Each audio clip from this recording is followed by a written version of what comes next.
Welcome to Whiskey Nightcaps, the channel where we do sip before sleep. And I am your hostess with the mostest, Jason Davis. And also, when you boil it all down, I'm just your friend. Sorry to tell you.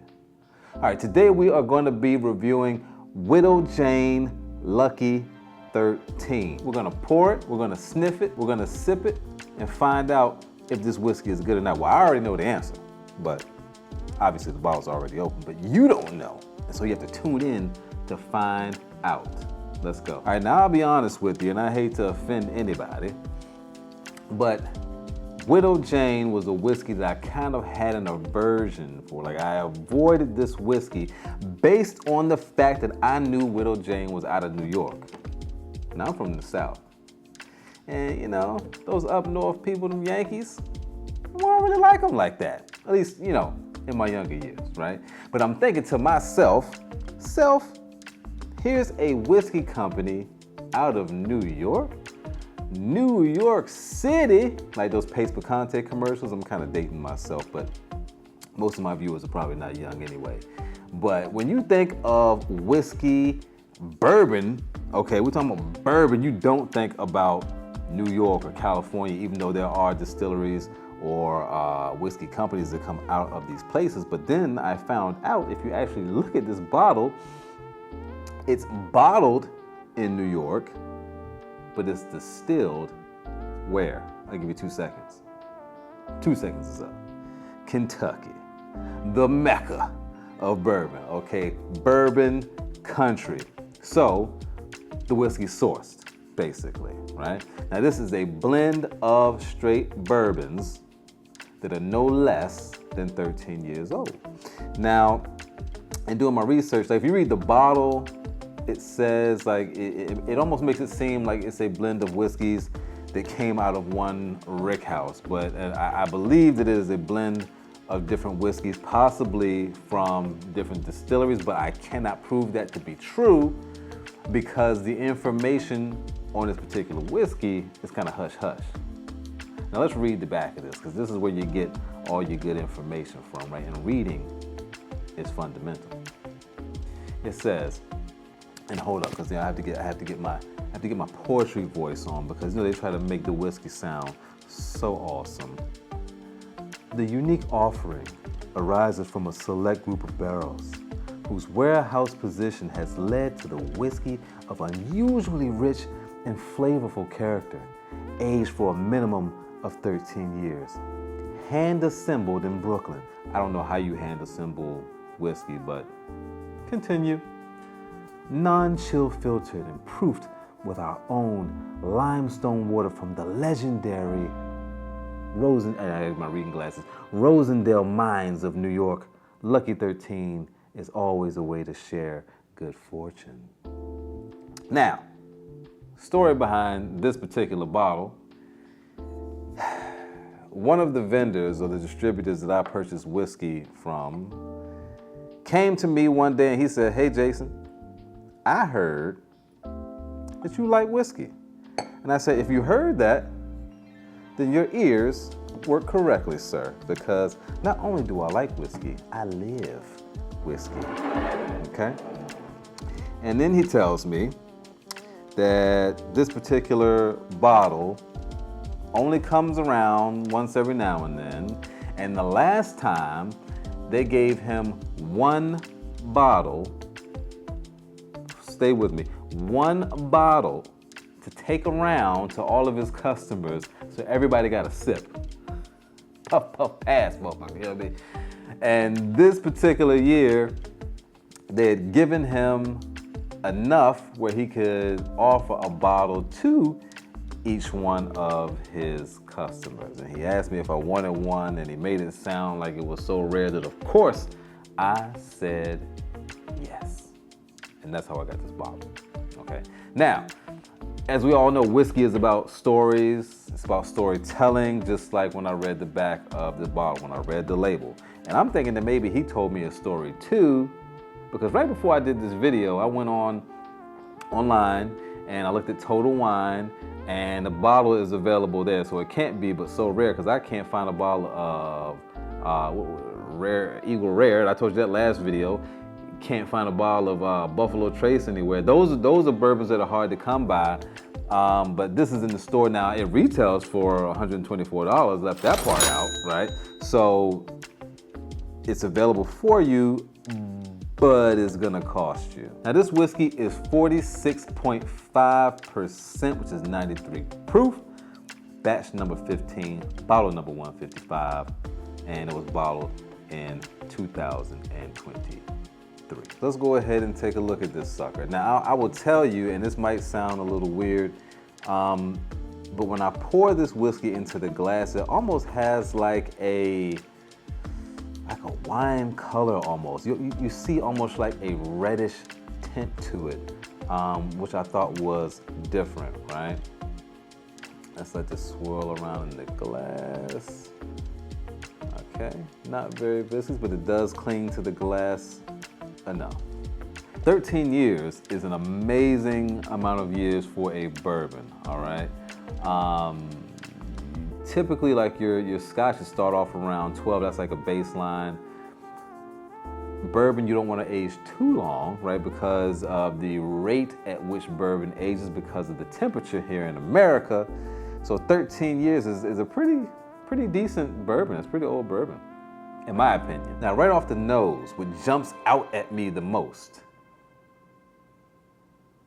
very oaky, which makes perfect sense based on the age, right? But not in a way that it comes across as though there are a lot of tannins, and it's gonna have that kind of really, I don't want to say sour, but for lack of better terms, that's what I'll use, that kind of profile. It smells like it has age. It smells mature. You know, it's soft. And I may be wrong, man, like I'm right all the time, but it almost comes across as maybe one of the whiskeys that's blended in here is a wheated bourbon. It has that kind of soft, subtle profile.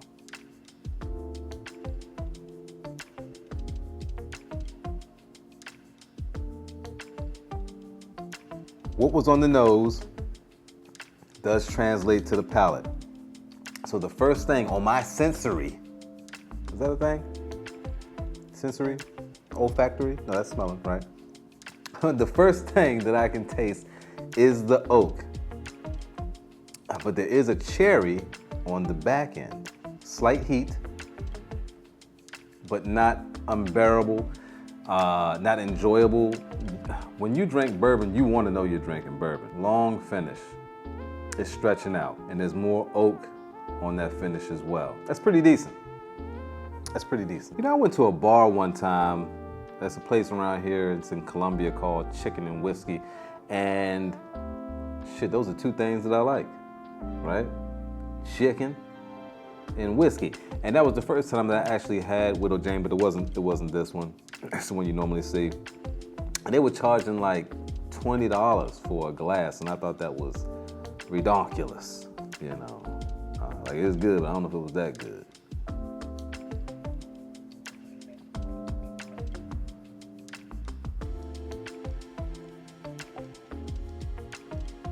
Second sip starts to reveal a little bit more, all right? Some of the same notes. There's like a buttery brown sugar added into the mix, okay? Got a little bit left. And then maybe the final verdict, baby. In the meantime, in between time, shameless plug, man, shameless. But I ain't too proud to beg. Oh, hey, I got this Etsy shop, man. I got some whiskey, what do you call, themed shirts. Y'all take a look at those. You might see something you like. And if you do, go ahead and hook a brother up. Okay, I'm a starving artist. All right, I got 30 kids, and I gotta feed all of them and their mamas. You know, sometimes as you get down to the bottom here, you're able to get something else, because when you first pour that glass, you know, usually what you have on the top is that ethanol that just kind of burns. But as you make your way through your glass, you're able to get more of what the whiskey has to offer, if that whiskey has more to offer. And there is more. It's like a caramel, or do you pronounce it caramel? Which one do you do? Now let's take this sucker down. We ain't got time to play. Recess is out. Playtime is over with.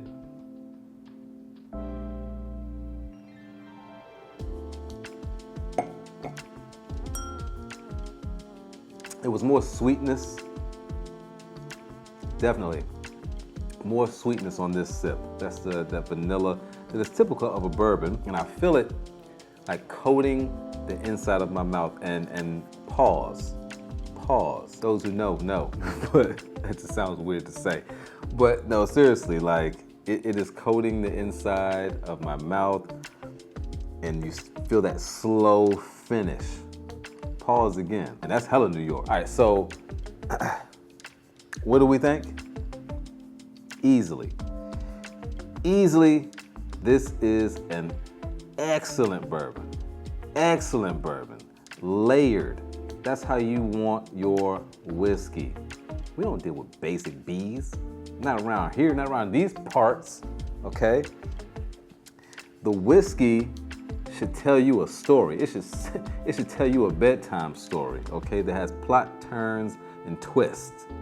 And that's this whiskey. If you can get your hands on it, get your hands on it. Now, there's the value paid for, no, there's the value for price paid, which is something that, like, in my business, in my industry, we get measured on, right? Is it worth $124? Debatable, because there's a lot of whiskeys that, you know, are expensive, and a lot of it boils down to preference. It boils down to what you value, right? If I didn't get this bottle from this gentleman at the price that I got it, would I have paid $124 for it? I don't know, because I'm the cheap bastard. But if I had money in my pocket and it was burning a hole, and he had already let me have a sample, just maybe, I don't know. If we're just strictly talking about whether or not this is a whiskey that deserves a spot in the echelons, the answer is yes, hands down. It's good. Hey, I can still smell it in the air. Like, it's wafting through the air from this empty glass. That says something. Now, just like in the last time, I'm gonna give you guys the opportunity to invest, get in on the ground floor, and tell me what whiskey you want to see reviewed on the next go round, okay? We have here Vanna, the Calumet 15, okay? 15 years old, 15-year-old bourbon. And we also have this Heaven Hill, bottled in bond. What say ye? Polls will be up. You can give it to me in the comments. Send me a smoke signal, a raven. I don't give a damn. Just tell me what you want to see. All right, man, so it has been another enjoyable, for me, episode of Whiskey Nightcaps. Please make sure that you subscribe and like this video. And also, if you have the opportunity, please leave a comment. And most importantly, Night Captains, share. I told you, I'm like this close, bro. I'm like this close to 1,000 subscribers, and I need you. Just like the Army, I need you to get there.